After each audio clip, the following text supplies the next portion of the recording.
আসসালামু আলাইকুম। টেকনিক্যাল নির্ভর পক্ষ থেকে আপনাকে আবার স্বাগতম। আজকে আমি দেখাবো কিভাবে আপনারা রিডমিক কিবোর্ডে আপনাদের নিজের ছবি সেট করবেন। তো কালকে রিলিজ হয়েছে নতুন আপডেট ভার্সন। তো আমরা আপডেট ভার্সনের মাধ্যমে আমরা অনেক কিছুই করতে পারি রিডমিক কিবোর্ডে। তো চলুন শুরু করা যাক। তার আগে বলে দিই, আমার চ্যানেলটা কিন্তু একেবারে নতুন। তো যারা এখনও সাবস্ক্রাইব করেন নাই, সাবস্ক্রাইব করে নেবেন। আর পাশে থাকা বেল আইকন অবশ্যই ক্লিক করবেন যাতে পরবর্তী নোটিফিকেশন আপনাদের কাছে চলে যায়। তো চলুন শুরু করি। ডাউনলোড করব কিভাবে আমরা অ্যাপটা। ডাউনলোড করার জন্য প্রথমে আমরা আমাদের প্লে স্টোরে চলে যাব। প্লে স্টোরে যাওয়ার পর এখানে সার্চ বারে আমার ফোনটা একটু স্লো। সার্চ বারে গিয়ে লিখব রিডমিক কিবোর্ড। রিডমিক কিবোর্ড দেওয়ার পর এখানে দেখেন প্রথমটা ইনস্টল করে নেবেন। তো আমার অলরেডি ইনস্টল করা আছে, এই জন্য আমি ইনস্টল করতেছি না। আমি সরাসরি ওপেন করে দিচ্ছি। ওপেন করার পর এখানে দেখেন ফার্স্টে এটা আসবে পরবর্তী পদক্ষেপ, এটাতে আসবেন। এটা ক্লিক করার পর কিবোর্ড সুইচ অন করুন, এটাতে ক্লিক করেন।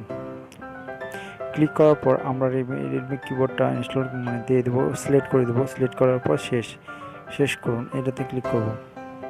ক্লিক করার পর এখানে দেখেন আমরা অভ্র কিবোর্ড, পোভা কিবোর্ড, জাতীয় কিবোর্ড এগুলো বাদ এখন দেখেন সেটিং নামের একটা অপশন আছে, এটাতে ক্লিক করব। এরপরে ক্লিক করব। ক্লিক করার পর সেকেন্ড অপশনটা, এটাতে ক্লিক করব।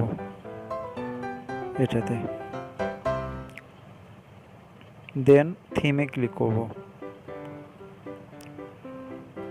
ক্লিক করার পর এখানে দেখেন অনেকগুলো থিম পাবেন, এগুলো একটা একটা করে আপনি দেখে নিতে পারেন। তো আমি আমার পিকচার অ্যাড করব, এই জন্য পিকচার অ্যাড করার জন্য যে মেক নাও এটাতে ক্লিক করব। ক্লিক করার পর এখানে দেখেন চুজ ইমেজ, এটাতে ক্লিক করব। আসার পর আমার গ্যালারিতে সেট করতে বলবে, আমি গ্যালারি সেট করে দেব। আসার পর আমি আমার পিকচারটা সেট করে দিলাম। সেট করার পর এই যে দেখেন ক্রপ অপশনে দিলাম, ক্রপ দিয়ে আমার পিকচারটা ক্রপ করে নিচ্ছে, এতটুকু দিল। দেওয়ার পর এখানে দেখেন আমার পিকচারটা কিন্তু রিডমিক কিবোর্ডে সেট হয়ে গেছে। আমার ব্রাইটনেসটা পিছনের ছবিটা একটু বেশি দেখা যাচ্ছে, আমি সেটা কমানোর জন্য একটু এই যে এখানে বলে দেন ব্রাইটনেস, এটার অপশন আছে, এটাতে এই যে এখানে দেখেন ব্রাইটনেস নামের অপশন আছে, এটাতে ক্লিক করে আমার পিকচারটা একটু আবছা করে দেবো। আবছা করে দেওয়ার পরে এখানে দেখেন সেভ নামের একটা অপশন আছে, এটাতে ক্লিক করব। ক্লিক করে সেভ করে দেবো। এই যে আমার রিডমিক কিবোর্ডে পিকচারটা সেভ হয়ে গেছে। এখন আমি টেস্ট করার জন্য আমি আবার প্লে স্টোরে চলে যাব। দিয়ে সার্চ অপশানে গিয়ে দেখবো, এই যে দেখেন আমার কিন্তু পিকচারটা সেট হয়ে গেছে। এখানে আপনি লিখতে পারবেন, অনেক সুন্দরভাবে লিখতে পারবেন, বাংলা, ইংলিশ, হিন্দি, বাংলা, ইংলিশ বিভিন্ন রকম ভাষা লিখতে পারবেন। তো ভিডিওটা যদি ভালো লেগে থাকে তাহলে অবশ্যই লাইক, কমেন্ট, শেয়ার করবেন আর সাবস্ক্রাইব করতে ভুলবেন না। ধন্যবাদ।